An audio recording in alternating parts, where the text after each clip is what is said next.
اللهم صل على محمد وآله. اللهم صل على محمد وآل محمد. اللهم صل على محمد وآله. اللهم صل على محمد وآل محمد. اللهم صل على محمد وآله. اللهم صل على محمد وآل محمد وعجل فرجهم. اللهم صل على محمد وآله. اللهم صل على محمد وآل محمد. اللهم صل على محمد وآله. اللهم صل على محمد وآل محمد. اللهم صل على محمد وآله.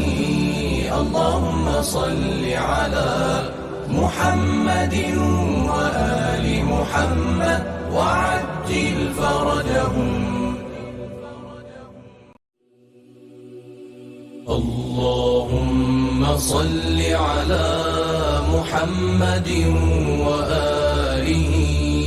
اللهم صل على محمد وآل محمد.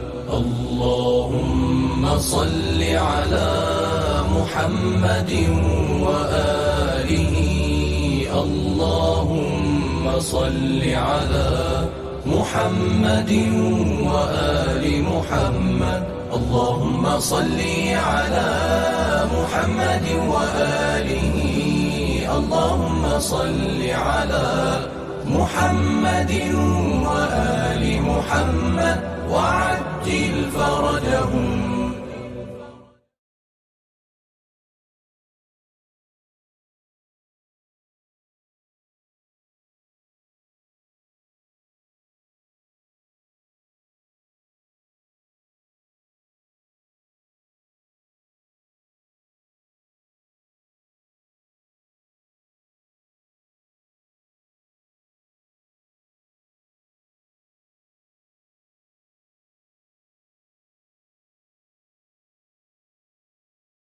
والليل إذا سجى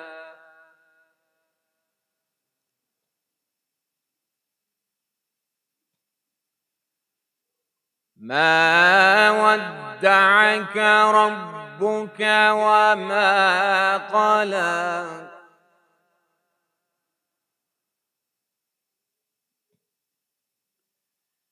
وللآخرة خير لك من الأولى ولسوف يعطيك ربك فترضى.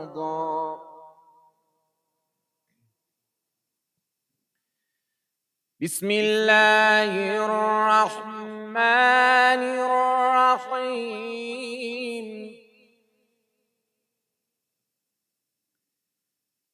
بسم الله الرحمن الرحيم.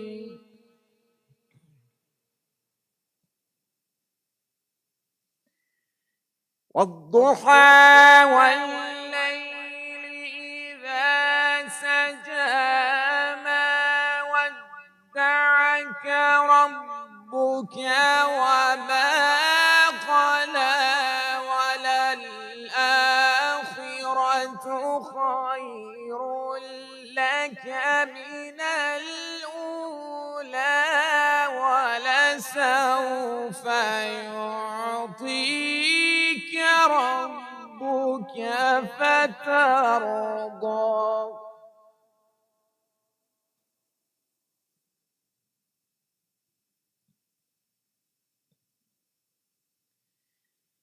ألم يجدك يتيما فآوى ووجدك ضالا فهدى ووجدك عائلا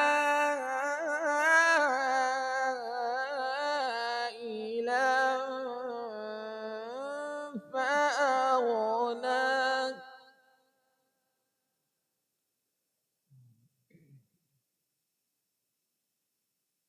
فأما اليتيم فلا تقهر وأما السائل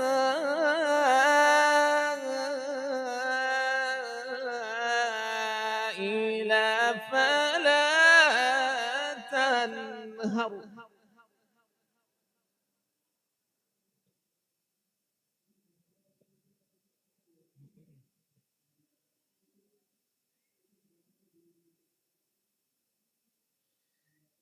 ألم يجدك يتيما فآوى ووجدك ضالا فهدى ووجدك عائلا فأغنى. اليتيم فلا تقهر.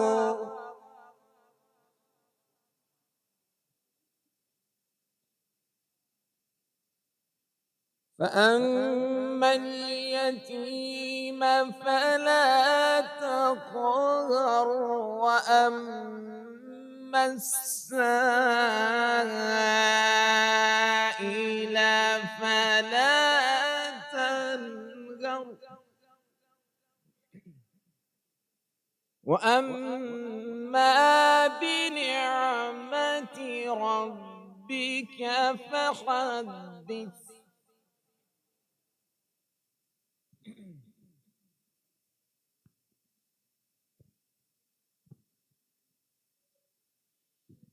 وأما بنعمة ربك فحدث. لا إله إلا الله والله أكبر. بسم الله الرحمن الرحيم. ألم نشرح لك صدرك.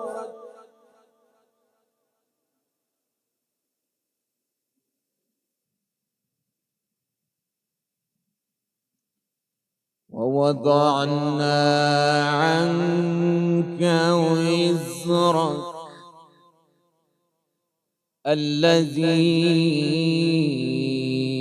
أنقض ظهرك ورفعنا لك ذكرك.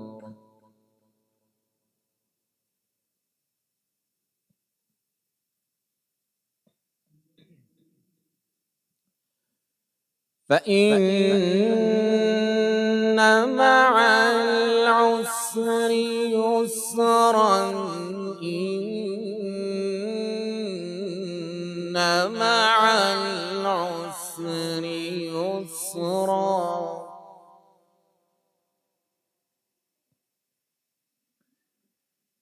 إن مع العسر يسرا. فإذا فرغت فانصب وإلى ربك فارغب. صدق الله العلي العظيم.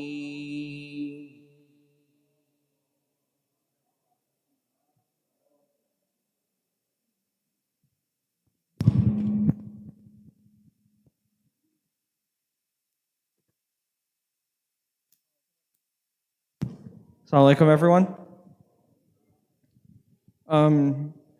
Please, thank you, Brother Mustafa, for that, wonderful recitation. If we get another loud salawat for him, and please, can we move up a little?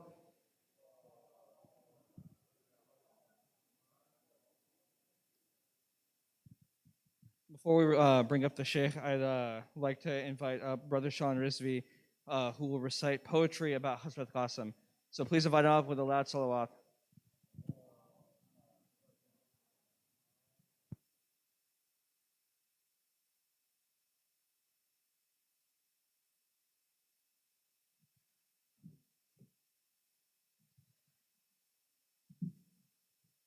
Can I get a loud salawat ala Muhammad?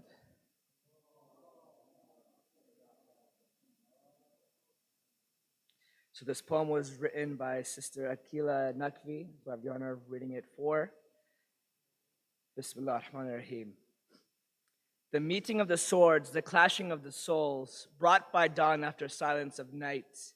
Thousands who fight for darkness to prevail, a small band, warriors of the light. The 10th of Muharram on Karbala sands, a battle this morning has bloodily raged.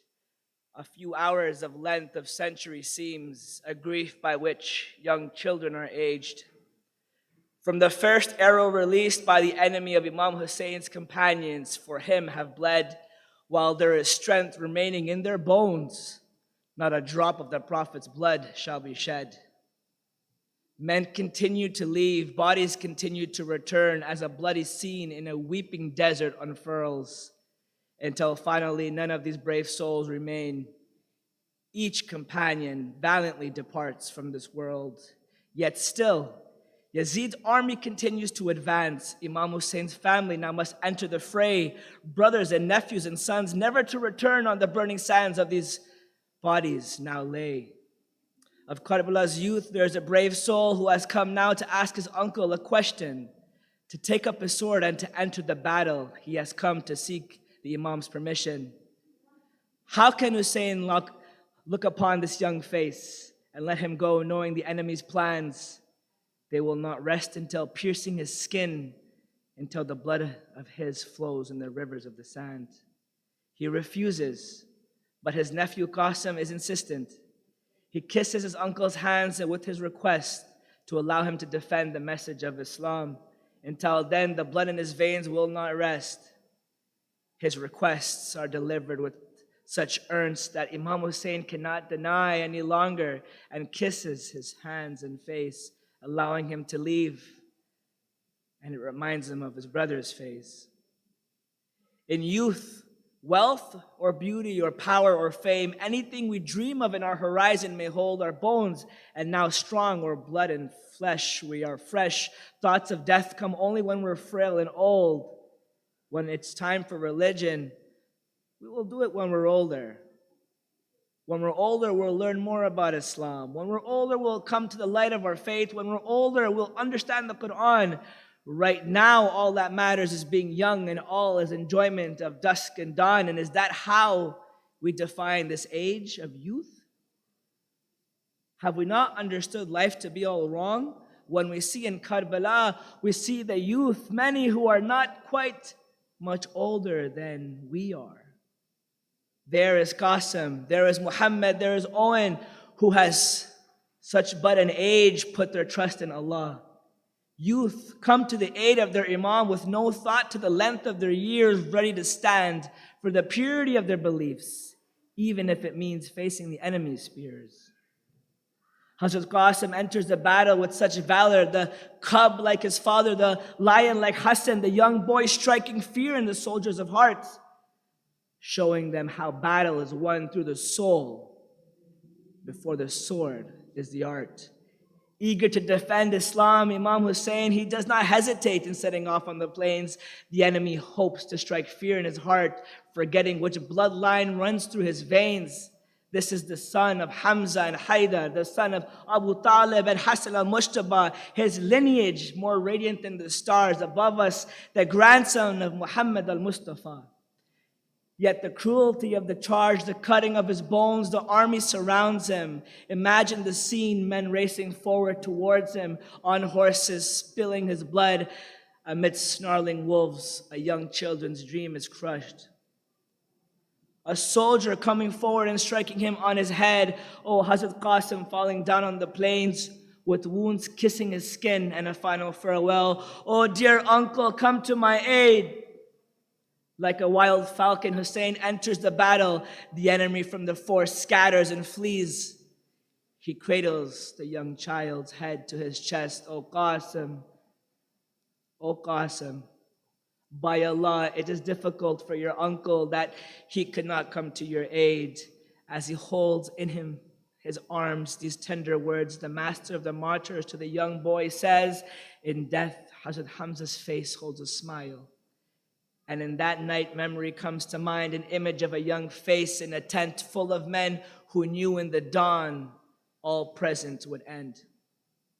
Of the boy who realized his youth may be at stake, who tomorrow may life or death have no barter, yet his passion in his voice had asked the Imam, Uncle, am I too to be included in the list of martyrs? Imam Hussain responded, Oh, my dear son, how do you consider death in the way of Allah? And Hazrat Qasim had smiled with such a sweet smile, and his answer, the shining lesson history saw, that the human's true price is greater than the world, that the only thing worth is eternity. That no oppressor or tyrant can shackle your soul when God himself has created you free. That to enter the fray with your honor and die on your feet, it's better than living on your knees. For such a death is true death, and a death worth dying can only be said, taught to us by Qasim, that such death is sweeter than honey. Sallu ala Muhammad wa ala Muhammad.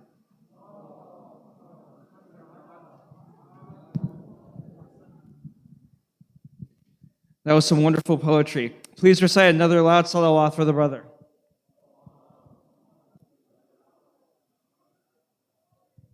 So just a couple of quick reminders before we start the program. As the situation still hasn't changed, we'd like to remind everyone to please make sure that their mask is on properly and that they keep it on at all times inside the hall. Likewise, there should be no eating or drinking happening inside the hall. If you need to eat or drink, make sure to step outside and do that. And make sure to try to maintain social distancing as much as you can. And with the last salawat, please invite up Sheikh Usama. Salawat Muhammad wa ala Muhammad.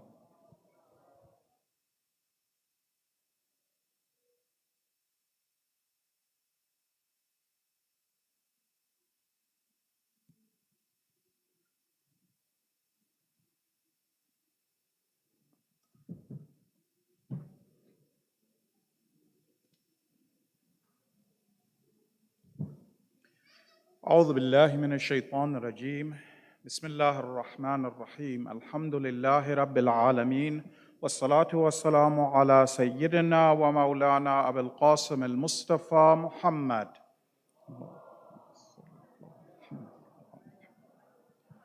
وعلى أهل بيت الطيبين الطاهرين المعصومين لا سيما بقية الله في الأراضين روحي وأرواح العالمين له الفداء رب اشرح لي صدري ويسر لي أمري واحلل عقدة من لساني يفقه قولي. Dear brothers and sisters in Islam, Assalamu alaikum wa rahmatullah. Welcome back to the lecture series. The lecture series, as you know, has been titled The Quiet Before the Storm. What we're trying to do is to examine the words, the teachings, the stances, and the thoughts of Sayyidul Shuhada. The idea is to learn relevant lessons before our Imam returns. We want to learn lessons that apply to us, that make us ready to accept the wilayah of God on the earth. So tonight's reminder from Abu Abdullah, brothers and sisters, is called Cultivating the Love of Imam Hussain in the Next Generation of Muslims. Cultivating the love of Imam Hussain in the next generation of Muslims. We have a beautiful hadith from our Prophet. It's narrated that our Prophet said this, Addibu awladakum, train your children to have 3 noble traits. What are the 3 noble traits? Hubbu nabiyikum. The first of them is the love of your Prophet. Wa hubbu ahli baytihi. the love of his Ahlul Bayt, wa tilawatil Quran. And also, your children, they should love to recite the Quran.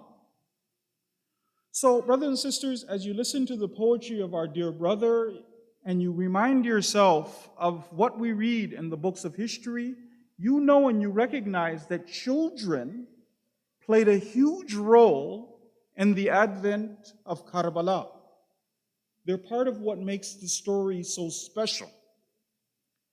Now, what I want to do is to explain about a family, to talk a little bit about one of the families in this incredible story. And then after that, to see if there's any lessons that we can draw from their story. The hero in our story, according to some accounts, is a preteen. Some accounts, there's differences amongst the historians on the age of this young man, definitely a young man, but some say 13, some say 9. Young man. His name is Amr bin Junada al-Ansari. But I want to talk about his family. This story, you might know this man, but maybe not by name, but you might know him by his line of epic poetry. That line of epic poetry that Amr recited is Amiri Hussain wa ni'mal Amir. Even that line needs discussion. My Amir, my leader, my role model, my example, my everything is Hussein. And what an excellent Amir he is. But his story is a very incredible one. What happens is, he has come to the battle with his family. So the family of Amr, they meet Imam Hussain alayhi salam in Mecca. What happens is, Janada, his father, so this is Amr bin Janada, and his mother is, according to some accounts, is named Bahriya. This small family is traveling. The father is one of the companions of Rasulullah, Ashab Rasulullah, and he was a loyal companion. He actually did a tour of duty in Siffin. He was a loyal Shia. He was there active doing his social and political responsibilities, even in the time of Amirul Mu'mineen. And then now, when he hears the Imam is exiting Mecca, at that time is when this small family joins the Imam on that caravan moving to heaven. What happens is that Janada, Amr, his mother, they're all moving towards Karbala. And on the day of Karbala is when his father finally realizes that dream that he had, that hope that every Shia has. He was able, he was gifted, he had the tawfiq to fight for Imam Hussain, Sayyid al-Shuhada, and to be martyred. But their story doesn't end there. In this story, the mother is a heroine. The mother is all in for the cause. She's just lost her husband.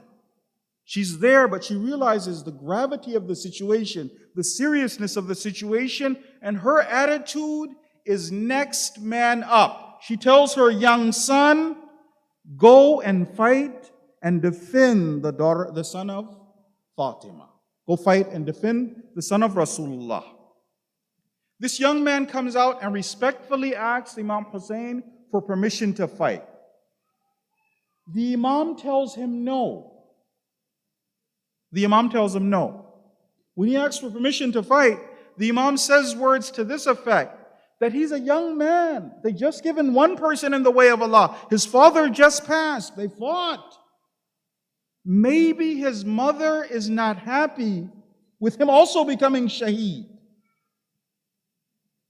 The young man answers, he says, Ummi amaratni bidhalik. My mother is the one who told me to go over and fight. When the Imam sees that level of sacrifice, this young man ready to take on the Yazids and Shimrs of his time, this young man advances, and then he begins to recite that epic poetry, Amiri Hussain wa ni'mal Amir. Even when you look at his epic poetry, that's interesting. His epic poetry doesn't reflect the name of his tribe or his father or any of his personal achievements. Everything for him, if you read the lines of poetry, is Imam Hussain. Everything for him is Hussain. He's martyred. When he's martyred, the enemy callously throws the head of this young man back towards the camp of Imam Hussain. Every stance of these people who had received tarbiyah from Sayyid al-Shuhada is a lesson for us. The mother takes the head and throws the head back at the camp of the enemy. What is the message that she's sending by doing this? He was given in the way of Allah. I don't regret anything. So now the question for all of us when we hear these wonderful stories is, how is it that a family would succeed in following those instructions, that the love of Allah, the love of Rasul, the love of Islam has been manifested not only in the father and the mother, but in the young boy, to the extent that his goal isn't just to practice Islam. His love, his desire is shahada. Even when the Imam gives him a way out, he says, no, I've got to go. What did they do? What's there in the teachings of the Ahlul Bayt that would enable someone so young to make these choices? So now, when I start to mention some of the things, inshallah, and some of these principles, I hope that brothers and sisters won't think that this majlis is for those who have young children. So if I don't have young children, if my son or daughter isn't 9, then I have no responsibility towards this majlis. There's no message in this for me. Whereas the reality, brothers and sisters, is that these decisions about what to do to ensure that we carry out our responsibility. What was the responsibility? I want to make sure I've done my job so that Islam for the next generation is stronger than it is for the current generation. That's the duty of all of us. Islam is stronger. The believers are stronger. And these discussions are discussions we want to have with ourselves, conversations we want to have with ourselves before we get married, let alone before we have children. There's some people who are thinking about this. What am I supposed to do? What's my responsibility? Of course, having said this, and we're going to talk about principles and stuff like that, inshallah, the idea, brothers and sisters, is that you and I are trying to do our responsibility. You and I don't make anybody Muslim. Sallu ala Muhammad wa ali Muhammad. Sallu ala Muhammad. There's a very important point that I have to mention for brothers and sisters, a reminder for myself, is that you and I, we don't make anyone a Muslim. No parent, if I do the right things, my child is guaranteed to be a good follower of Ahlul Bayt. People have to choose. People have to choose. Allah tells our Prophet in the Quran, Innaka, God in the Quran says, Innaka la tahdi man ahbabta. You, Rasulullah, do not guide the one who you love. Walakin Allah yahdi man yasha. God guides whoever He pleases. We don't have the responsibility of guidance. I'll make you a Muslim. You will say, Ashhadu anna Aliyyun waliyullah, if it's the last thing you do. No. If Muhammad can't do that, then you and I can't do that. And one of the areas where believers get very frustrated is when we take on a role that God hasn't given us. This is a separate point, but just something to keep in mind. It applies to tarbiyah. Anytime a mu'min or mu'minah takes on a role that God hasn't given us, for instance, I make up my mind, I'm going to guide XYZ, and God hasn't given me that responsibility, then I see I can't guide, then I get so frustrated and so angry. Whereas guidance is not in our hands, it's in Allah's hands. So what are we talking about? We have a responsibility to ensure we've done our part, that the next generation is able to love Allah and His Messenger more than us. Sallu ala Muhammad wa ali Muhammad. Sallu ala Muhammad. Now there's a question we should ask ourselves as well. That question is this: is it that some families are just lucky? Some families, they're just blessed with good kids. Some families, their kids turn out to be the Amr bin Janada al-Ansari. Because if it's the case that it's just pure luck, it's random, then you and I, we can make one trite prayer, oh Allah, grant me good kids, and we can move on. There's no responsibility. But if it's best practices, if it's principles, if it's things that we're supposed to learn before we get married, then that's something else. And by the way, since we have an Islamic school here, let me mention this as well. You and I, we should be training the children who come through in an Islamic school. By the time you've finished, you've already had classes on spouse selection and how to stay married and survive.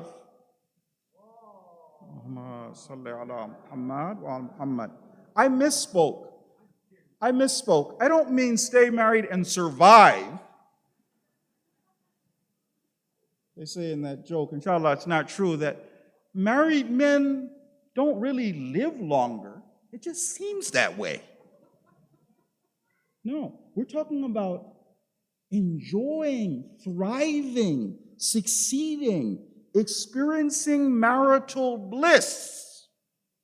What is it that Islam has trained us to do so that we're more in love with our spouses after 80 years than we were in the honeymoon period?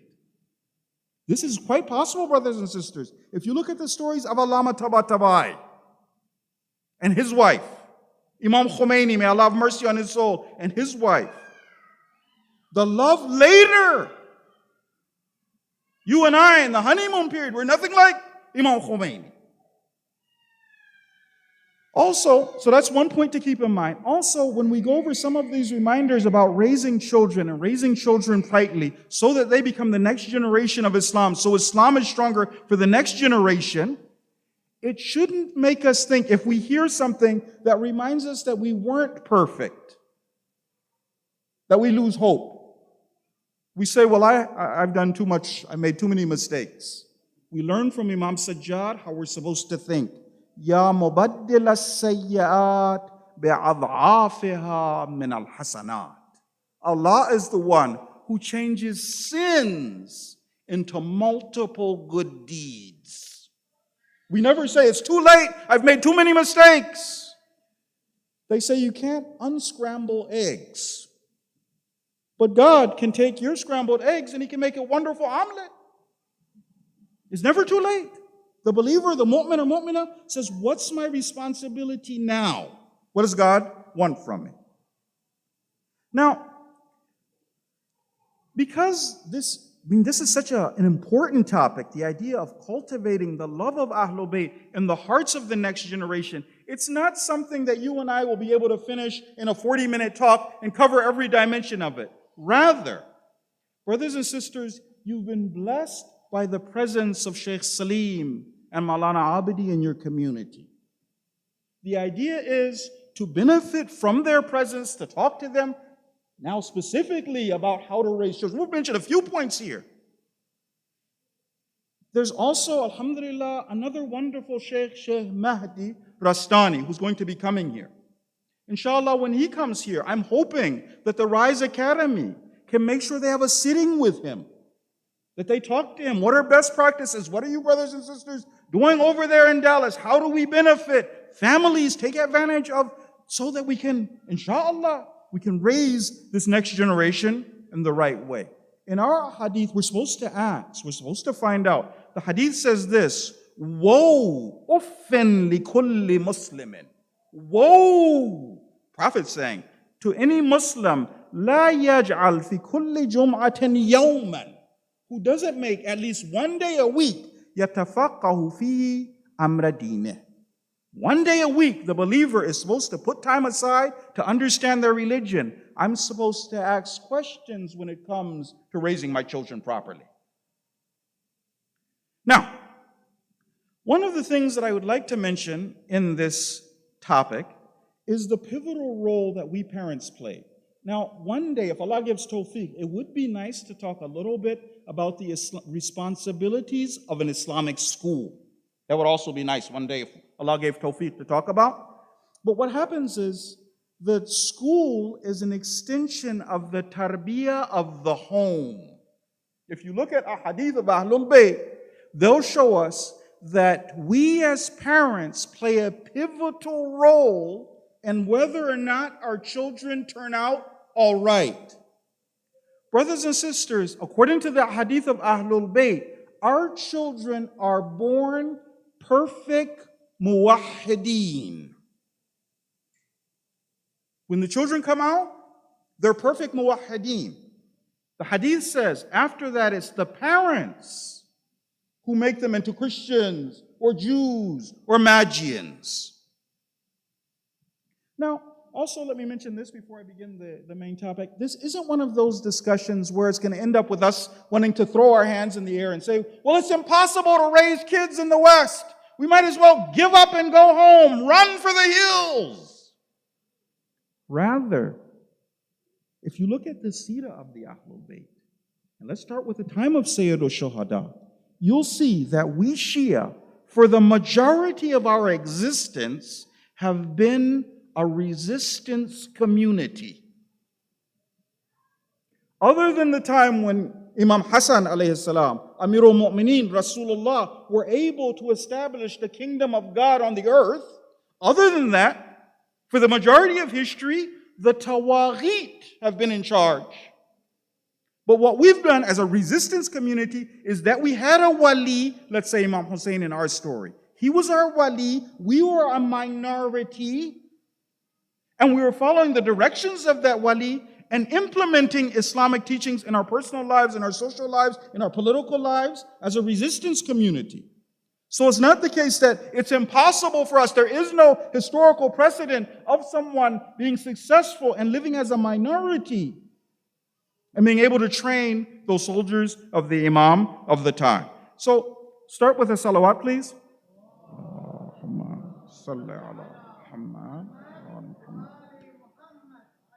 Imam Ali teaches us something. He says, the greater the difficulty, the greater the reward. The reward for you and I teaching and implementing these teachings of the Ahlul Bayt and their students is greater here as a minority than it would be overseas. So, a couple of points for us to keep in mind. One of them, very important, the system of tarbiyah in Islam. If you and I are concerned with that hadith of the Prophet, that we want to cultivate the love of Ahlul Bayt in the hearts of our children. And by the way, there's a very important discussion that we're not going to have tonight about how to introduce the Ahlul Bayt. Very important. How do we introduce them? So that there's love, passion, and of course practice. That's another topic. But when it comes to the system of tarbiyah in Islam, the system is holistic, brothers and sisters. It's a system of tarbiyah. You and I can't apply part of the Islamic solution and then expect the results of Islam. We can't take one or two parts of Islam and say that I'm going to hold my children to that, or I'll hold myself accountable to that, and then other parts of Islam, when it comes to tarbiyah, not do those things and then expect that the results will be that my children will be lovers of Ahlul Bayt and be ready for the Imam. The system is holistic. Ayat of Quran now. Surah Baqarah, verse number 85. What does God say about picking and choosing? We're going to talk about tarbiyah. I want to give a practical example. أَفَتُؤْمِنُونَ بِبَعْضِ الْكِتَابِ وَتَكْفُرُونَ بِبَعْضِ? Do you believe in part of the book and do kufr to another part of the book? Is it that I only believe in part of the book, I implement part of Islam, but then other parts of Islam I don't implement that? The Quran says, فَمَا جَزَاءُ مَنْ يَفْعَلُ ذَلِكَ مِنْكُمْ if anyone, God forbid, is to do that, what's the result? إِلَّا خِزْيٌ فِي الْحَيَاةِ الدُّنْيَا. This person will be humiliated in the life of this world.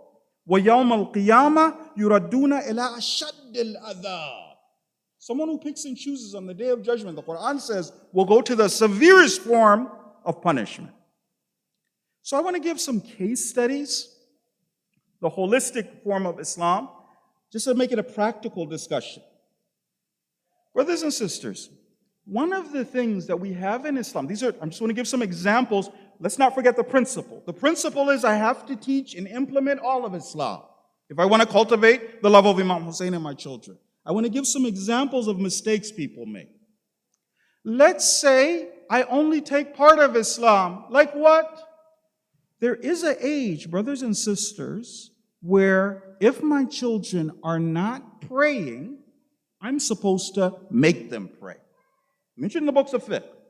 Actually, with the permission of the wali, even the little love tap to help the person pray, that's there. But I want to talk about somebody who takes this out of context. The example that I want to give you, brothers and sisters, is a young child who has their first experience with prayer.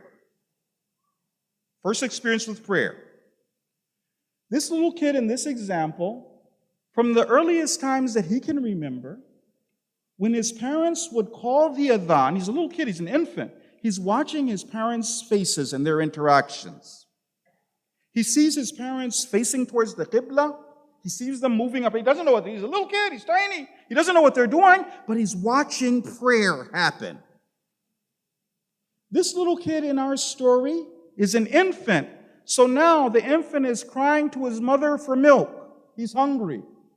And the mother in this story, she's heard that in Islam it's necessary to pray in the first time. So she prays in the first time and doesn't take time to make sure that this infant has been fed first. So what's my first experience with prayer? My association is hunger. Next, our little kid in this example, he gets to the age where now he wants to come over and climb on his parents. Those of you who have small children, you've noticed this. The kid wants to climb on his mother's back. He's trying to climb on his mother's back while he's making salat. When he climbs on his mother's back, his mother wants to make the prayer. Prayer is so important.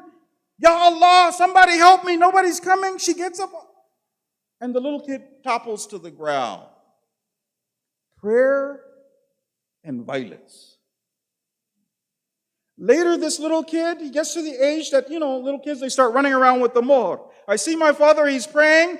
Little kids, you've seen it. They come running over, they grab the muhr. The father sees him run away. The father looks, and then the father goes into sajda, quickly grabs his son's leg.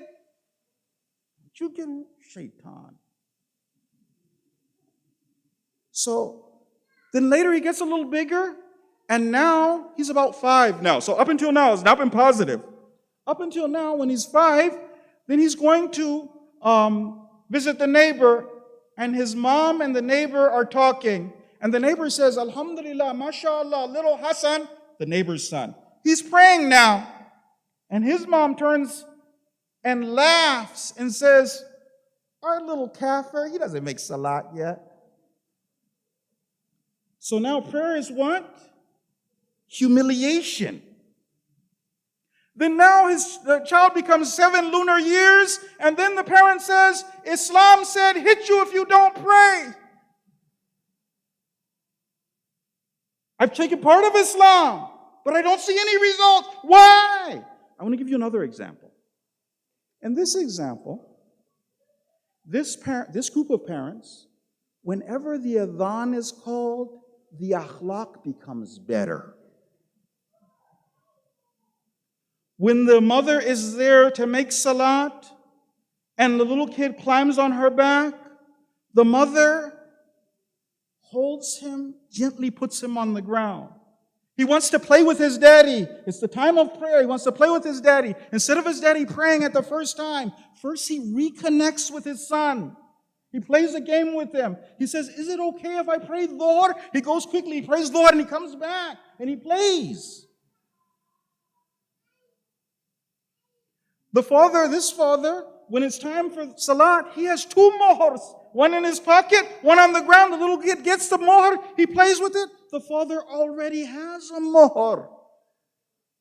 This family, this child is, we'll talk about the hadith later, the intense love that's supposed to be there between a child and the parent. Hadith of the Ahlul Bayt says that Allah will have mercy on the parent to the extent of the intensity of their love to their children. This child who's very beloved by their parents, who emulates his parents are his role models. Many times you'll see these kids are praying before they're 7. Now this kid who's so in love with his parents, if at the age of 7 his parents have to say, well look, you're supposed to be praying. Allah said he grew up a muwahhid, whatever God says. Now when he gets a little love tap, he'll turn it on and say, yeah, that makes sense. So picking, I hope I've been able to make this clear. Picking and choosing part of Islam, being a ritualistic Muslim, enforcing my part of Islam. Sometimes, this is a terrible example. I want the little kids in here not to pay attention, inshallah, because maybe it has bad effects. One of the things in Islam, is this. Allah teaches us in Quran, وَبِالْوَالِدَيْنِ إِحْسَانًا. Allah teaches us in Quran, وَبِالْوَالِدَيْنِ إِحْسَانًا. Imagine when these verses were revealed, people's parents were mushrikeen. People's parents maybe had buried their siblings. We're talking about the times of Jahiliyyah. When was the Quran revealed? What was the Arab community like? Right? It wasn't that the parents were Abu Talib. Parents were, and Allah said, وَبِالْوَالِدَيْنِ إِحْسَانًا. Be kind and respectful to the parents. Let's say I'm a ritualist. Instead of me practicing all of Islam, whatever God, I'm a ritualist. When it comes to my favorite parts of Islam, I want to enforce that. Now I tell my kids, Bil walidayni ihsan. Don't even say off to, and that's the ayat of Quran. But then the child sees in my practical life, there are parts of Islam I don't do. I'm to Bil walidayni ihsana. But the kid might never say this, but and choosing. We don't want to be like some of our drug dealer brothers. Some of our drug dealer, not brothers, inshallah, none of you don't sell drugs. Drugs are bad, okay? Drug dealers, some of them, the OGs, they teach the new gangsters. What do they say? Never get high on your own supply. Never get high on your own supply. Is that our approach to deen? It's something I tell you, I enforce on you, I tell you to do. But then when it comes to me, we can't be ritualists, brothers and sisters. My part of Islam, that's in my interest. What does God say in the Quran? قُلْ هَذِهِ سَبِيلِي أَدْعُو إِلَى اللَّهِ. I'm calling to God. Allah says. Not my rituals. Submission. And the children need to see that from us. If we think that our children will only, sometimes this happens. I'm a parent who picks and chooses. There are certain parts of Islam, I know God said don't do this, but it's okay. But my mind, I think my children will only do the deviation that I do. This small area of Islam I'm not practicing, but that's not important. God understands. I think my children will copy me. I wasn't calling them to God, to submission. Ad'u ilallah, as it says in the Quran. I was calling them to my rituals. Those parents, they're naive if they think that the deviation will end with the things that I deviate on. That's not how it works. Islamic tarbiyah, brothers and sisters, remember I mentioned the hadith, the idea that every human being is born on the fitrah. Every human being is born on the fitrah. What you and I, when we're raising children, we're cultivating the love of Ahlul Bayt, you and I are making sure we're not creating obstacles. The child's born perfect. If I don't make mistakes, if I don't violate the trust, the child already knows God. The teachings of Ahlul Bayt are very close to their heart. The idea is, I'm going to give an example now. of me not getting in the way of tarbiyah. Example. In this example, there's a father who's complaining to one of his close friends. He's so angry that his son doesn't respect his mother. I'm a father. The Quran said, وَبِالْوَالِدَيْنِ إِحْسَانًا. I don't like that my son is not respectful to my father, to my mother. He's complaining to his friend. His friend starts to ask him some questions. He says, do you mind if I ask you a few questions? He says, Bismillah. He says, would you agree that human beings, even if we don't have formal education, we know that we should be kind to the person who's kind to us and takes care of us? Would you agree that human beings do that? And the fellow's like, what kind of question? I'm telling you, he's not obeying. What question are you asking me? He said, no, I'm trying to get somewhere. Would you agree that even if you're not taught, even if you've never read a hadith, aren't all human beings born in a way? If somebody's kind to me, looks out for me, takes care of me, without me, I know I should be kind to that person? He says, yeah. Another question. He said, would you agree that of all the people on the face of the earth who were kind to your son, his mother was more kind and did more for him? He said, yeah, but. I'm trying to go somewhere with this. So your son is born in such a way that he knows that he's supposed to be kind to those who take care of him. He also knows that the person who's been more kind to him than anyone else is his mother. So why isn't he kind to his mother? He says, well, that's the whole question. Why is he so bad? The friend says this, what did you do? He asked a question. He said, isn't it the case that your son saw you disrespecting your wife and answering? The father looks around. He's like, yeah, but it's her fault. She wouldn't do her responsibility. She disrespected me in front of him. So I put her back in his place. Then the friend says, see, now this is the point. You taught your son it's okay to be disrespectful to those who have done a whole lot for us. He said, what's the solution? He said, stop blocking the fitrah. The fitrah is in line. So, the thing that we have to do, we have to remember that our children learn more from us from what we do than what we say. Hadith. Lisanul hal. If you look at our state of being, that's more truthful. Astaqu min lisan al maqal. Our actions say a whole lot more than our words. Our children, the first method of training our children so that they cultivate the love of Ahlul Bayt in their hearts is our children have to observe us. This starts from infancy, brothers and sisters. Our children, from the time they were born, are watching us. They're little recording devices. Allah blessed me with some twins. And alhamdulillah, they're not watching this video, so I'm safe, alhamdulillah. 2 little boys, Allah protect them, the light of my life. These little boys. What happens is, one of them was being very naughty, just exceptionally naughty.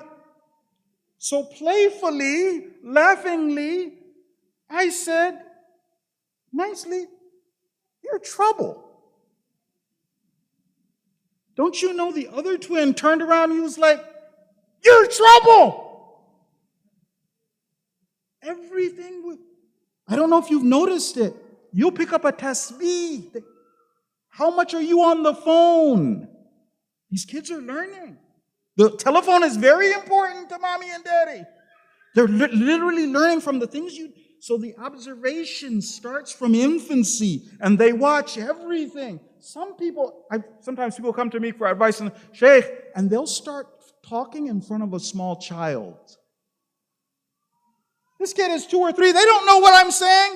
Sheikh, why is this kid so naughty? And I try and tell them, I've learned a foreign language. When I learned a foreign language, before I could talk, I understood. Don't think this child just doesn't know anything. They're watching, they're observing, they're learning. It starts from infancy. Number 2, there's a big difference between positive behavior and negative behavior. Negative behavior, sometimes it only needs one time you repeat it and the person knows it. With positive behavior, you have to repeat it again and again and again. I want to give you an example. God forbid, well, sometimes this has happened. Some of us, we learned a second language. When you learn a second language, you always learn the curse words first. You know, it's something about when something's wrong, it just immediately it sticks. Bad behavior. Example. In Islam, the father is the wali of his home. But Islam also says that women are stronger than men. The hadith says that they have the sabr of 10 men. But the man's the wali. Let's say there's a mother who's going to put her foot down and get her way. So the kids learn, you can stand up to the wali of the house. When the mother gets her way, they're like, that's the way of success. My hero is mom. And then later the mother's like, but I never taught you that. Listen to your dad, because now I'll bring him out of the closet to bring him to scare. He's a boogeyman. Get him in shape. Tell him, listen to your mother. And then I'm wondering, why is he not listening? Because he learned you can stand up to the wali. Mommy does. So that's number 2. Allahumma salli ala Muhammad wa ala Muhammad. The last point that I want to mention, brothers and sisters, is that sometimes you and I cannot intend something. I'm not trying to teach this, but the child's learning through observation. Example, in this family, that's an extended family. The brother's mother stays with them. The brother's mother stays with them. Now that she's older, sometimes she can be a little annoying. So the man says something to his mom. Says something to his mom. Then later he's shocked to see that his little daughter is also telling grandma off. He says, but I never intended to teach that. When you are teaching through observation, your niyyah isn't necessarily what happens. The person takes that lesson. So, the Ahlul Bayt have taught us that whoever wants to lead anyone else, man nasaba nafsahu linnasi imama, whoever wants to lead others, this person should start by being led themselves. Salawat, please.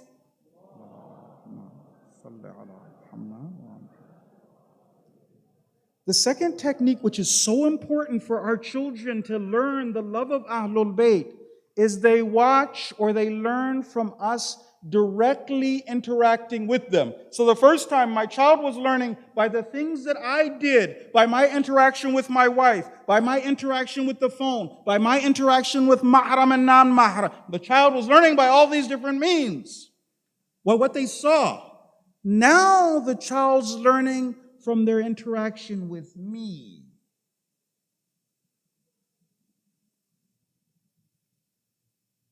The Ahlul Bayt, I mentioned this hadith in the beginning because we're not going to be able to get into this really, but just to understand this. What the Ahlul Bayt, their path of teaching, is that the relationship between the parent and the child should be so loving, as I mentioned in the hadith of Imam Sadiq, that God will have mercy on the parent to the extent of the intensity of their love for their children. The intensity of their love for their children. Now, my question is this. What is the effect of creating, this is our responsibility, a warm and inviting home?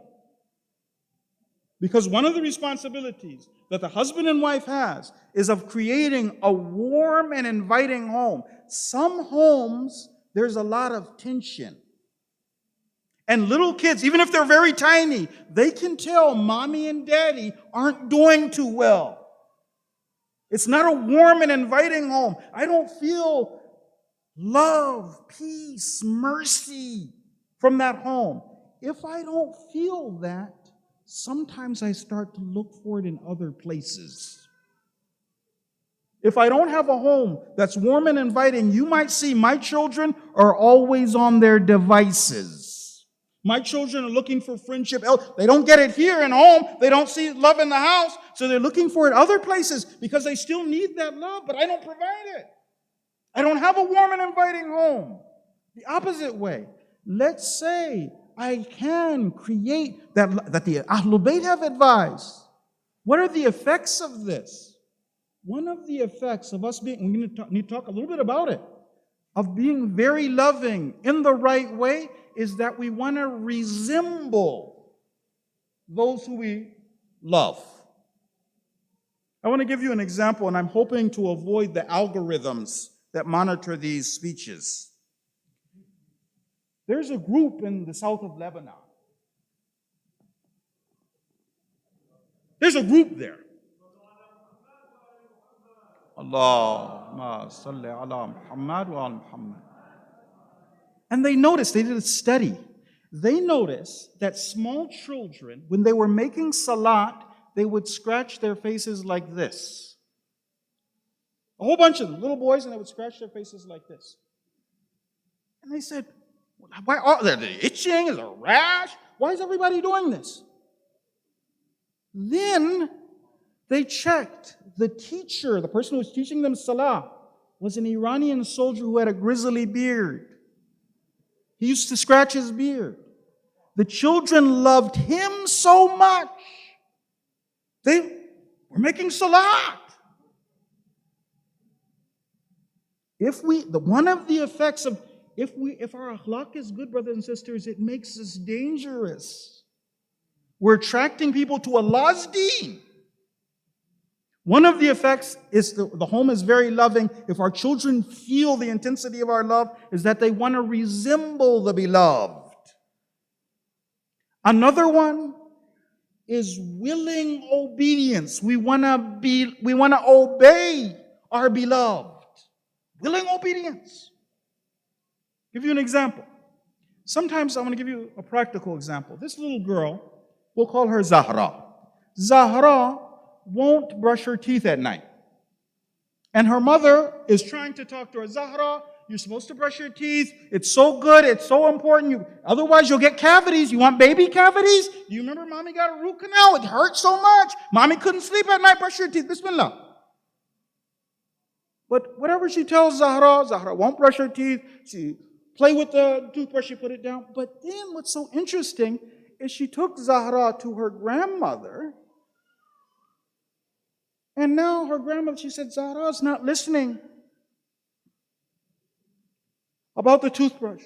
She goes over, spends some time with the grandmother. The next evening, they see the little girl's in the bathroom and she's brushing away. The mother says, Alhamdulillah, you finally understood. Mommy gave you that important lesson. You're supposed to use the toothbrush. She says, no, it's not you. I talked to grandma. Now listen to the interaction between grandma and the little girl, Zahra.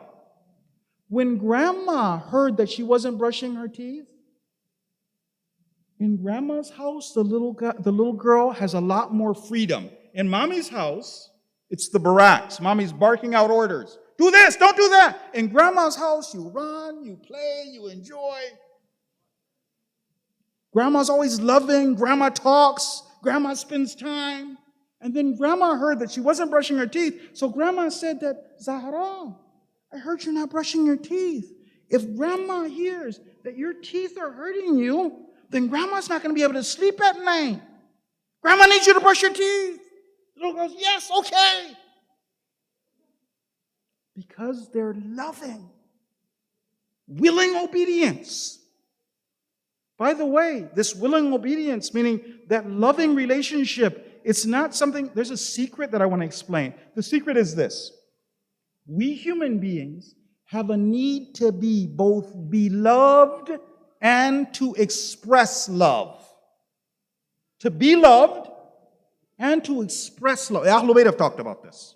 To be loved and to express love. What Allah wants from us is that you and I do something so that our children feel the intensity of our love. And one time, if Allah gave tawfiq, it would be good to talk about it. Sometimes I am loving towards my children. I want to give you an example. I'm very loving to my children. My children don't feel the intensity of my love. Example, this lady comes to a sheikh, and her children aren't listening to her. In this particular example, her children aren't listening to her, and the sheikh talks about how you have to be loving towards your children. And she says, but I am loving to my children. He says, what do you do for them? She says, before my children wake up, I wake up. I get them breakfast. I wash their clothes. I run them off to school. I clean the house. I take care. That's because of love. And the sheikh asks her a question. He says, when your mom was doing that for you, I want you to be honest with me. When your mom was doing that for you, did you feel your mom was doing it out of the intensity of her love? Or did, in your mind as a child, you thought mommy's doing her job? That's a mistake on the child's part. It's because of love. But the take of the child is important. The child doesn't feel the intensity of their love. We need to talk about that one time. What do I do? What have the Ahlul Bayt advised? So that my children feel the intensity of my love. But if it can happen, I want to give you an example. There was a young man, this happened in Iran. There was a young man, very good with his parents. And for the first time in his life, this young man is about 20. For the first time in his life, he had decided to spend all the night with his friends. For the first time, he's 20. He's around that age. When he decided to stay out, he also sent a message through one of his friends to his dad to let his dad know that I'm going to be staying with such and such. It'll be safe. It's okay. Mu'mineen. The friend never tells the parents. So he comes back after having spent the night. Alhamdulillah, comes in the next day. When he walks into the house, he can see something's wrong. His father is standing there. His face is flushed. What happened? The father says this, your mother and I were awake all night waiting for you. This happened like 30 years ago, before cell phones. Your mother and I spent the whole night waiting for you. Then he says this, friends don't do that to each other. Friends don't do that to each other. Because of the intensity of the love between them, after that, the young man, he never had that problem again. Because of the love. And by the way, last point, and inshallah we'll move to the masa'ib. I want to mention, sometimes people are loving to their children. They embrace them, they hug them, they buy them things, they're kind, they're sweet, they talk to them in a loving manner. Why is it that sometimes we are loving? Now we need to talk about that. What are the things the Ahlul Bayt have taught us to do so that our children feel the intensity of our love? But some people are. It still doesn't have the effect of making the children willing and obedient, resemble them. What is it that sometimes goes wrong? I'm going to give you an example of small children. Sometimes what happens, this is an example for a mother. I'm very loving. So I have a little boy named Hassan. And now Hassan wants to play. He's under 7 years old.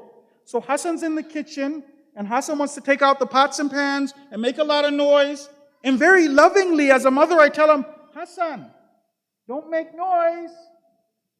Barakallah. Loving, alhamdulillah, loving. Hassan now, he's only 2 years old. He wants to play with his food.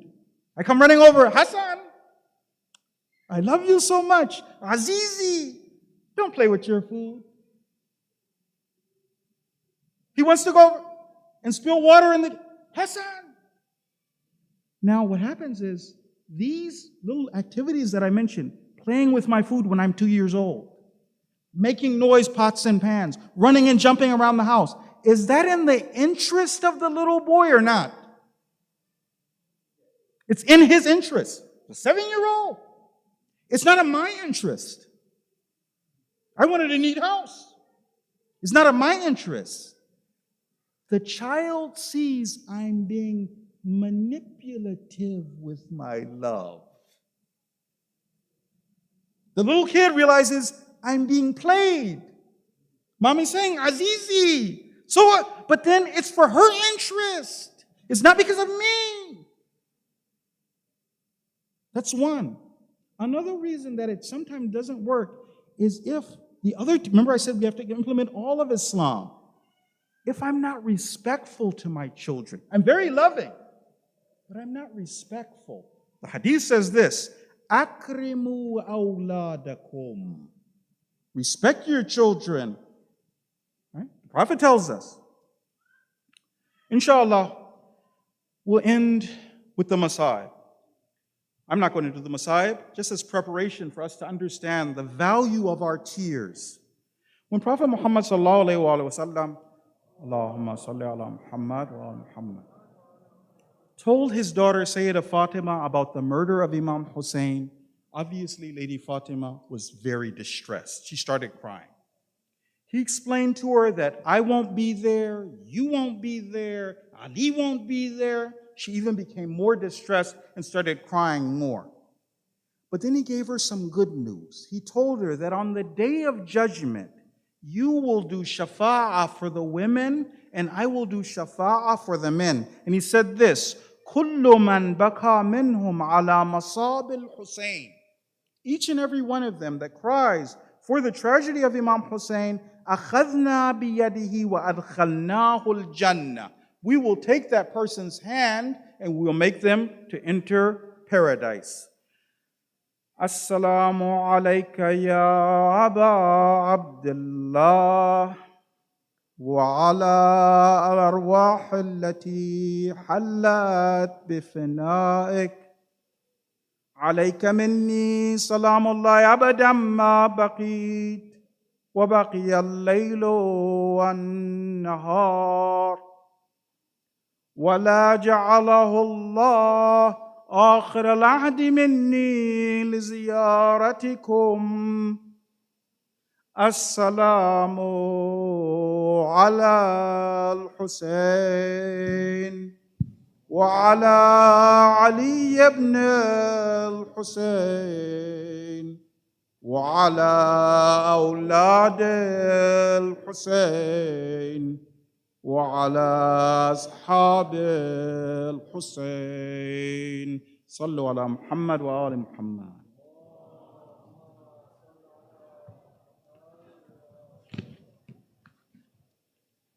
السلام عليك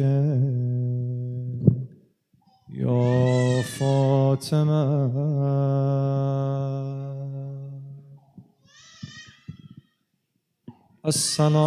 السلام عليك يا فاطمة. Tonight is dedicated to the beloved grandson of Sayyida Fatima, the orphan of Imam Hussain. As-salamu alayka Ya Mujtaba, the Kareem of Ahl Bayt. As-salamu alayka Ya Mujtaba. Those who have hajat, we go to the door of the Kareem of Ahl Bayt tonight. On the night of Ashura, when Imam Hussain told everyone, Tafarraghu, leave. And only a few stayed with the Imam. And Imam was telling that everyone is going to be martyred the next day. This young man was looking at the Imam waiting for his turn. Finally, he said, Ya Am, wa ana uqtal? Am I going to be killed too? Imam smiled at him and said, Ya ibn akhi, kayfa al-maut indak? O the son of my beloved brother, how is death in your eyes? And he gave that famous statement, Ya Ammah, ahla min al-asal, sweeter than honey. Qasim, the orphan of Hassan. Qasim, the orphan of Hassan. Qasim, the orphan of Hassan. Qasim, the orphan of Hassan. Qasim, the orphan of Hassan. Qasim, the orphan of Hassan. On the day of Ashura, there were two people who were begging Imam Hussain to go and fight. They were kissing the feet of our master to get permission to fight. One was Joan, not the slave, not the servant, the beloved companion of Imam Hussain, who had a dark skin. The other one was Qasim. And he had to bring a letter from his father, Imam Hassan al-Mujtaba, to get permission to go. But before he was allowed to leave, Imam Hussain hugged him. The Maqtal says, حَتَّى قُشِيَّ عَلَيْهُمَا. They cried and cried till both of them fell unconscious. Brothers and sisters, what does that mean? The love that Imam Hussain has for this son. Qasim, the orphan of Hassan. Qasim, the orphan of Hassan. Qasim, the orphan of Hassan. Uncle Hussain, see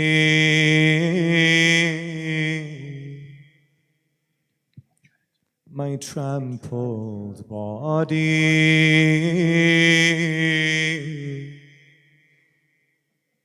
I prove martyrdom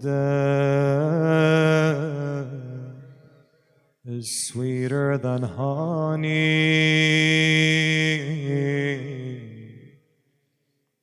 When is Qasim saying this? When he fell to the ground.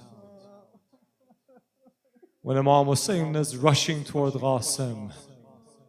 And there were horsemen around Qasim ibn al-Hassan. Imam Hussain has to fight his way to get to Qasim. But what is under the hoofs of the horses around Qasim? The body of the beloved grandson of Fatima. No wonder when Imam Hussain saw the body of Qasim, he began crying out loudly. Imagine horses running over his face, his hands, his chest. What is remaining from this body?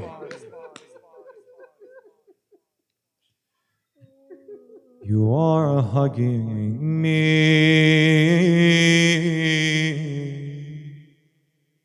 in this last moment,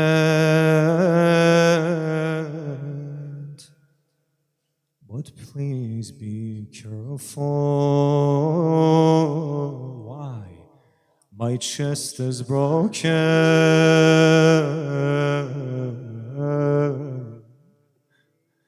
فوقع صدره على صدره. Imam Hussain placed his chest on the broken chest of Qasim ibn al-Hassan. Qasim Jan, The broken chest is the inheritance of our mother Fatima.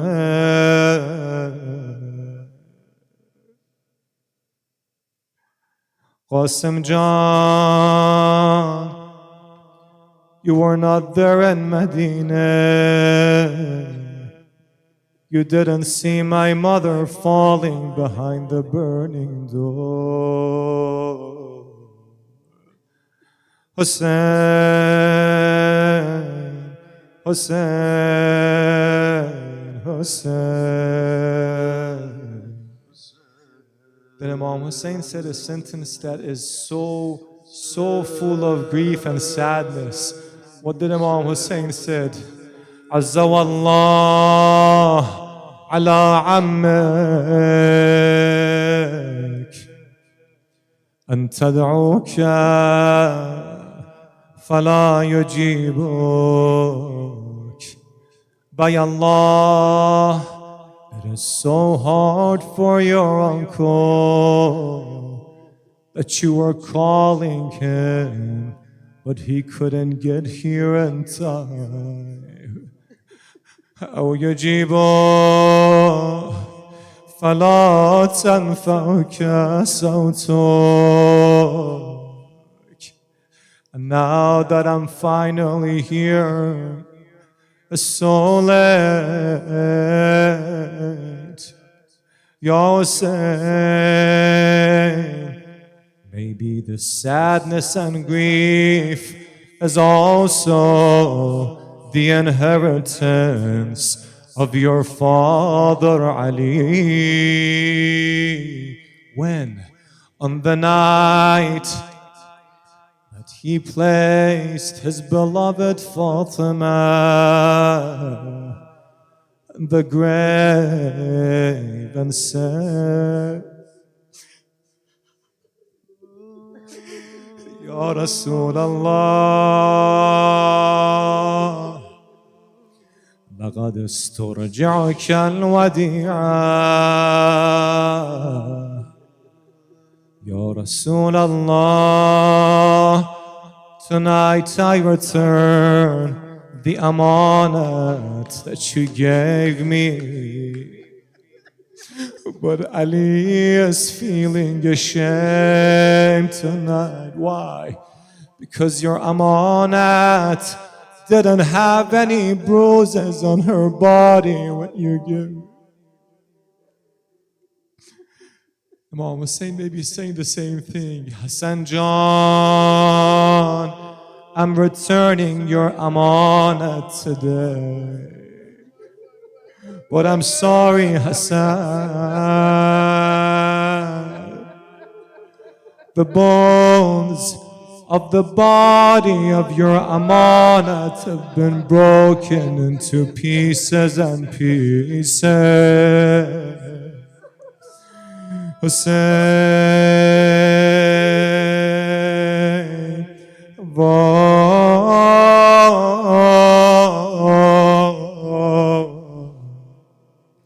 Hussain,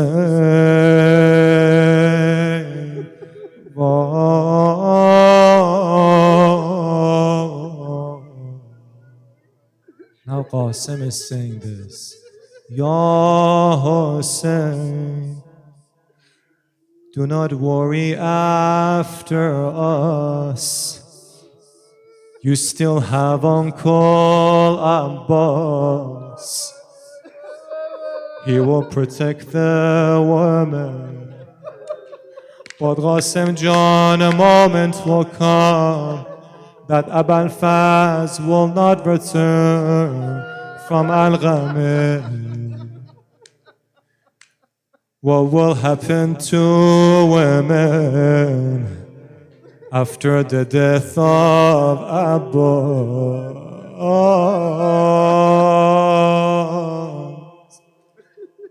Qasim wants to go. Why? Because there's something he doesn't want to see. I can see the dagger on your throat. I can see the looting of the tents, the earring and the ear. I can see the head of uncle on top of the spear. Qasim, the orphan of Hassan. Qasim, the orphan of Hassan. Qasim, the orphan of Hassan. The orphan of Hassan. Qasim, the orphan of Hassan. Qasim, the orphan of Hassan. Let us say salam to the orphan of Imam Mujtaba. Imagine yourself standing at the maqam of Shuhada in Karbala. Salamun ala Qasim ibn al-Hasan. Salamun ala Qasim ibn al-Hasan. Salamun ala Qasim ibn al-Hasan. Everyone. Salamun ala Qasim ibn al-Hasan. Salamun ala Qasim ibn al-Hasan. Salamun ala Qasim ibn al-Hasan. Salamun ala Qasim ibn al-Hasan. Salamun ala Qasim ibn al-Hasan. Salamun ala Qasim ibn al-Hasan. Salamun Qasim ibn al-Hasan. Ya Hussain, Ya Qareeb, Ya Shaheed, Ya Shaheed, Ya Hussain, Ya Qareeb, Ya Shaheed, Ya Shaheed. Oh Hussain, oh Hussain, oh Hussain, oh Hussain, oh Hussain, oh Hussain, oh Hussain, oh Ya Hussain, Ya Qareeb, everyone. Ya Shaheed, Ya Hussain, Ya Qareeb, Ya Shaheed, Ya Shaheed. Oh Hussain, oh Hussain, oh Hussain, oh Hussain, oh Hussain, oh Hussain, oh Hussain, oh Hussain. I am Qasim.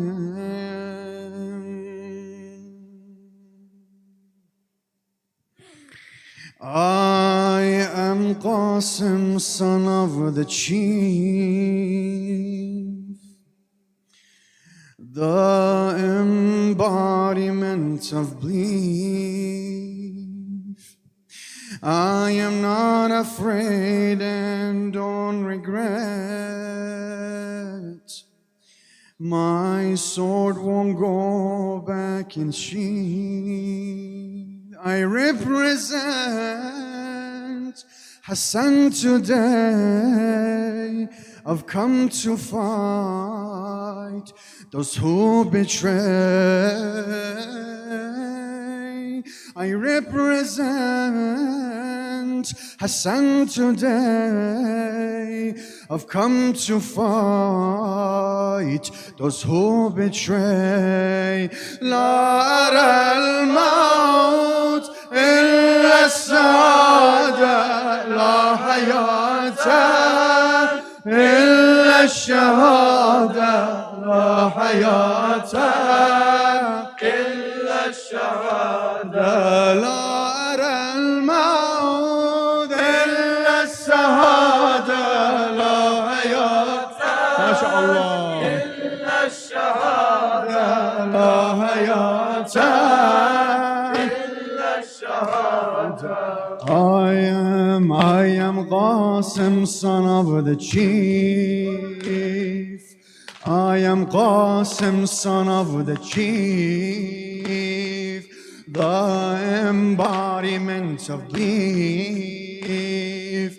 I am not afraid and don't regret. My sword won't go back in its sheath. I represent Hassan today. I've come to fight those who betray. I represent Hassan today. I've come to fight those who betray. La al-maut illa as-saada, la hayata, mashallah, illa ash-shahada, la hayata illa ash-shahada. La al-maut illa as-saada, la hayata illa ash-shahada, la hayata illa ash-shahada. From a young age I was taught honor and pride. Ya Hussain. From a young age I was taught. From a young age I was taught. Ya Hussain, Ya Hussain, Ya Hussain. Ya Hussain, Ya Hussain, Ya Hussain, Ya Hussain, Ya Hussain, Ya Hussain, Ya Hussain, Ya Hussain, Ya Hussain, Ya Hussain, Ya Hussain, Ya Hussain, Ya Hussain.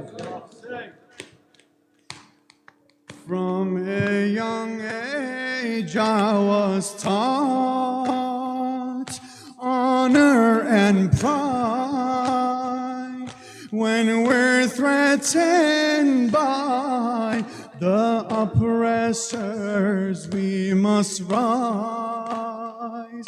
From your mother's tears I learned, beyond this grief, we must be firm in the struggle against this belief.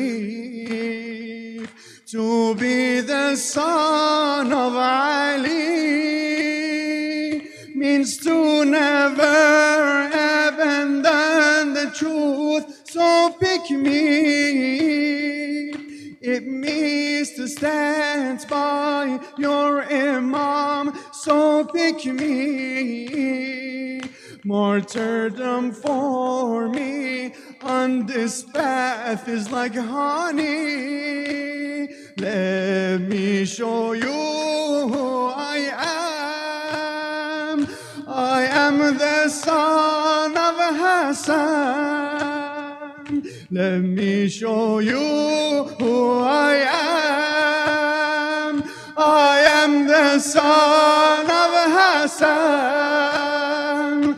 The armor doesn't need to fade. I am the son of Hassan. قاسم قاسم يا قاسم قاسم قاسم يا قاسم قاسم قاسم يا قاسم قاسم قاسم يا قاسم قاسم قاسم يا قاسم قاسم قاسم يا قاسم قاسم قاسم يا قاسم قاسم قاسم يا قاسم. From a young age I was taught honor and pride. When we're threatened by the oppressors, we must rise. From your mother's tears I learned, beyond his grief, we must be firm in the struggle against disbelief. To be the son of Ali means to never abandon the truth. So pick me. It means to stand by your Imam. So pick me.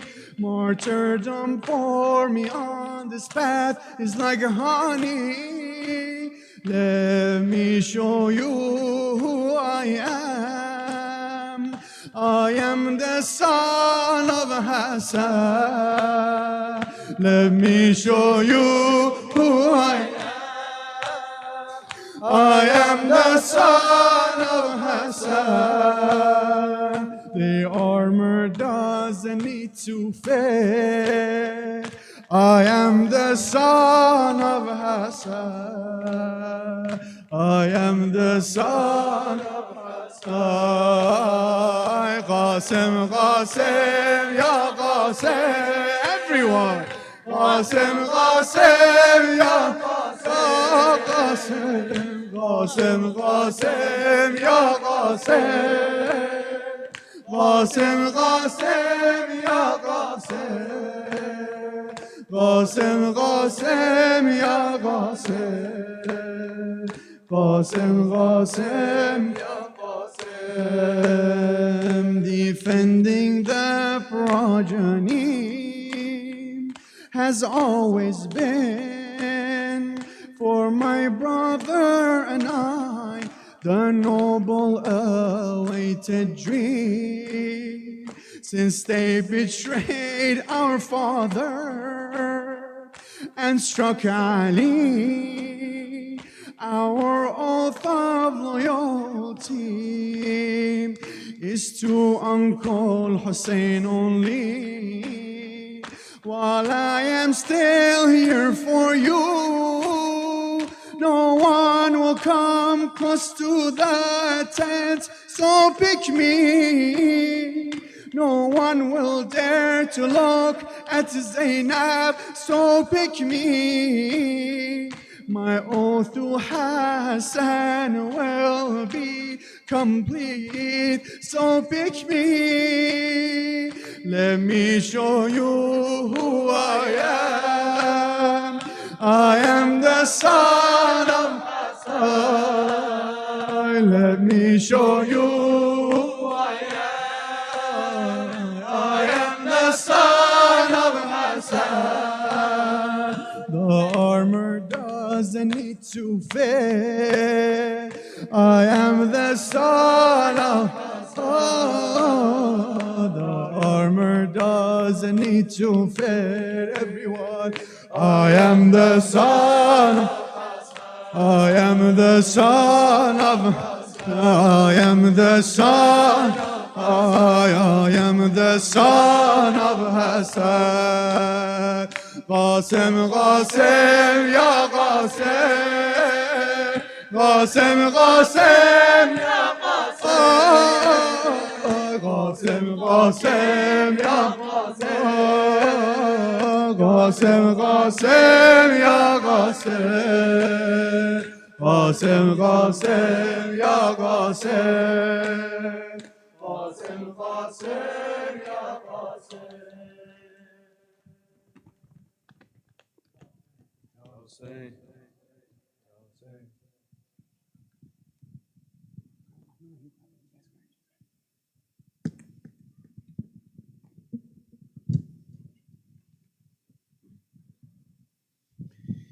Ya Hussein. Ya Hussein. قاسم قاسم قاسم شهید قاسم قاسم قاسم شهید قاسم قاسم قاسم شهید قاسم قاسم قاسم شهید قاسم قاسم قاسم شهید قاسم قاسم قاسم شهید قاسم قاسم قاسم شهید قاسم قاسم قاسم شهید قاسم Oh Uncle Shining Moon, let me look one more time. Let me look at your eyes. Let me look at your face. Pride and joy of Hassan. See how your uncle cries. See how your uncle cries. Qasim, amana of your mother. Qasim, amana of my brother. Qasim, amana of the Rasul. Qasim, amana of Allah.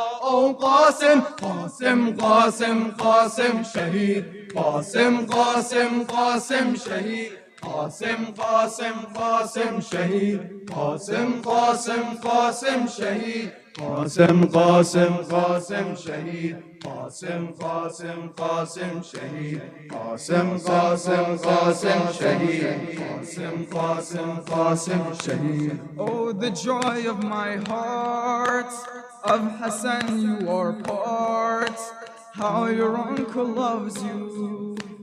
How can I let you go? In my care you should grow. God, you're only a child.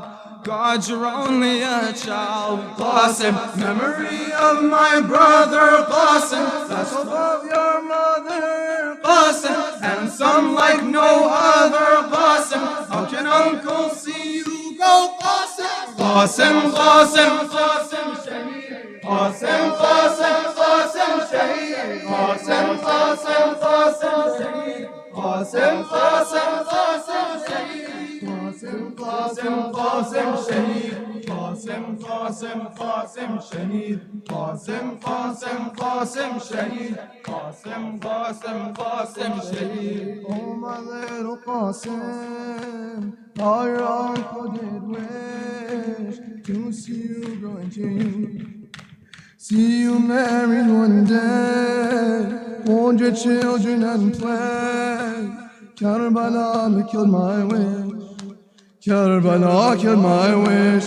Qasim, so full of youth and life, my Qasim. This shouldn't be a child, my Qasim. How can I stand here and watch, oh Qasim? Soldiers killing, Qasim, Qasim, Qasim, Qasim, Shaheed. Qasim, Qasim, Qasim, Shaheed. Qasim, Qasim, Qasim, Shaheed. Qasim, Qasim, Qasim, Shaheed. Qasim, Qasim, Qasim, Shaheed. Qasim, Qasim, Qasim, Shaheed. Qasim, Qasim, Qasim, Shaheed. Qasim, Qasim, Qasim, Shaheed. Curses to the one who lays in wait to kill my Qasim, oh my nephew. May my two eyes go blind, but do not let me see any harm come to you. Any harm come to you. Qasim, horses are galloping, where's Qasim? Uncle is running, screaming Qasim. Suddenly the dust dies down Qasim. Pieces and pieces shattered Qasim. Qasim, Qasim, Qasim, Shaheed. Qasim, Qasim, Qasim, Shaheed. Qasim, Qasim, Qasim, Shaheed. Qasim, Qasim, Qasim, قاسم شهيد قاسم قاسم قاسم شهيد قاسم قاسم قاسم شهيد قاسم قاسم قاسم شهيد قاسم قاسم قاسم شهيد قاسم قاسم قاسم شهيد قاسم قاسم قاسم شهيد قاسم قاسم قاسم شهيد قاسم قاسم قاسم شهيد. Curses to the one who lays to wait to kill my Qasim, oh my nephew. May my two eyes go blind, but do not let me see any harm come to you. Any harm come to you, Qasim. Horses are galloping, where is Qasim? Uncle is running, screaming, Qasim. Suddenly the dust dies down, Qasim. Pieces and pieces scattered, Qasim. Qasim, Qasim, Qasim, Shaheed. Qasim, Qasim, Qasim, Shaheed. Qasim, Qasim, Qasim, Shaheed. Qasim, Qasim, Qasim, Shaheed. Qasim, Qasim, Qasim, Shaheed. Qasim, Qasim, Qasim, Shaheed. Qasim, Qasim, Qasim, Shaheed. Qasim, Qasim, Qasim, Shaheed. Qasim, Qasim, Qasim, Shaheed. Qasim, Qasim, Qasim, Shaheed. Let's jawab, let's say it together. قاسم ابن الحسن قاسم ابن الحسن قاسم ابن الحسن the orphan of Hassan قاسم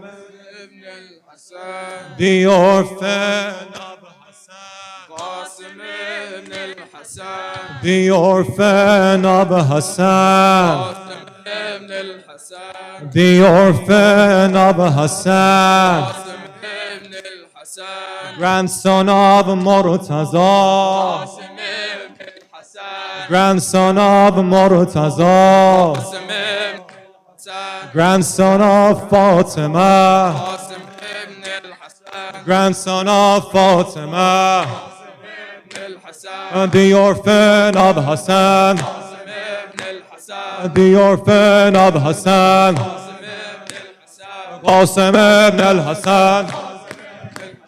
قاسم ابن الحسن قاسم ابن الحسن قاسم ابن الحسن قاسم ابن الحسن قاسم ابن الحسن قاسم ابن الحسن السلام عليك يا صاحب الزمان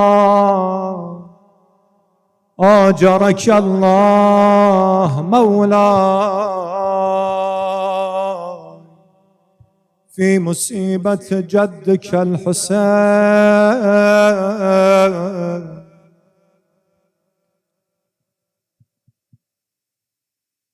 It's the night of Qasim ibn al-Hassan, the son of the Karim of Ahlul Bayt. Let's remember all those who have hajat, those who have problems, those who are expecting children, those who have little children but they're sick, those who have children but they have problems while they're growing up, our youth, our young ones, all elders, our parents, our community members. Let's remember everyone. Let's remember the Imam of our time as we call the Ayah Karimah Aman Yujib 5 times. Remember all the Muslimin and Muslimat around the world who are suffering. Remember our brothers and sisters in Afghanistan with all the calamities that is happening with them with Taliban. Remember our brothers and sisters in Syria, in Lebanon, in Palestine, in Yemen, in Kashmir, and all around the world. And pray for the return of the Imam of our time. أعوذ بالله من الشيطان الرجيم بسم الله الرحمن الرحيم أما يجيب المضطر إذا دعاه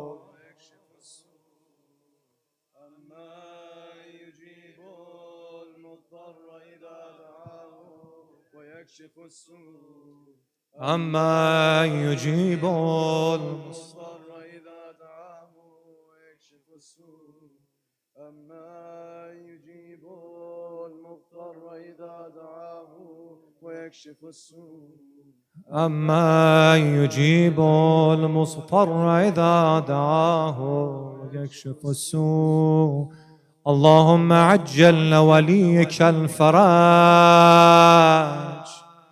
العافية والناس واجعلنا من خير أعوانه وانصاره والمستشهدين بين يديه اللهم اجعل محيانا محيا محمد وآل محمد. Say the Amin loud.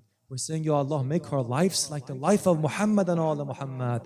اللهم اجعل محيانا محيا محمد وآل محمد ومماتنا ممات محمد وآل محمد. اللهم ارزقنا في الدنيا زيارة محمد وآل محمد وفي الآخرة شفاعة محمد وآل محمد.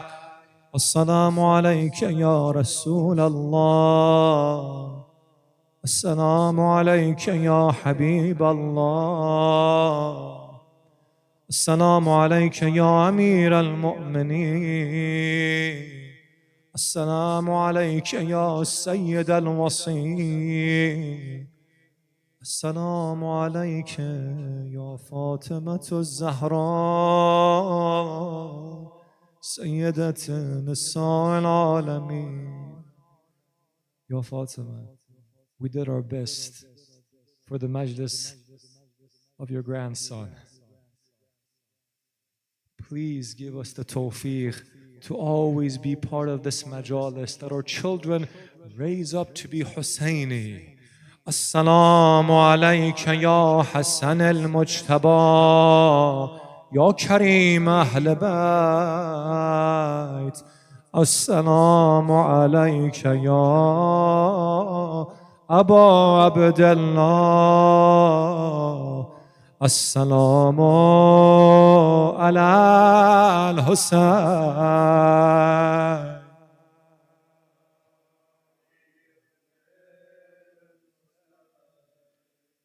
وعلى أولاد الحسين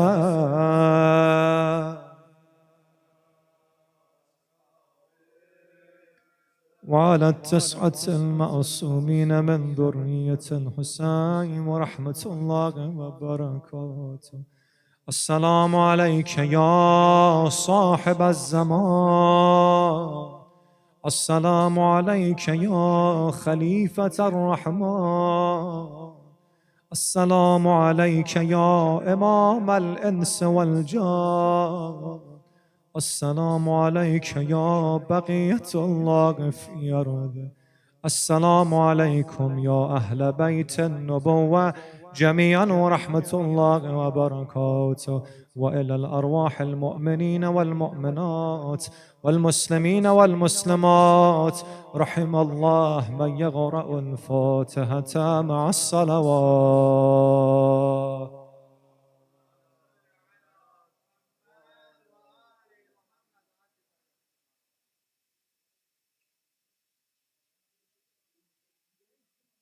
اللهم صل وسلم على الرسول وآل النبي العظيم. اللهم صل وسلم على الرسول وآل النبي العظيم. اللهم صل وسلم على الرسول وآل النبي العظيم.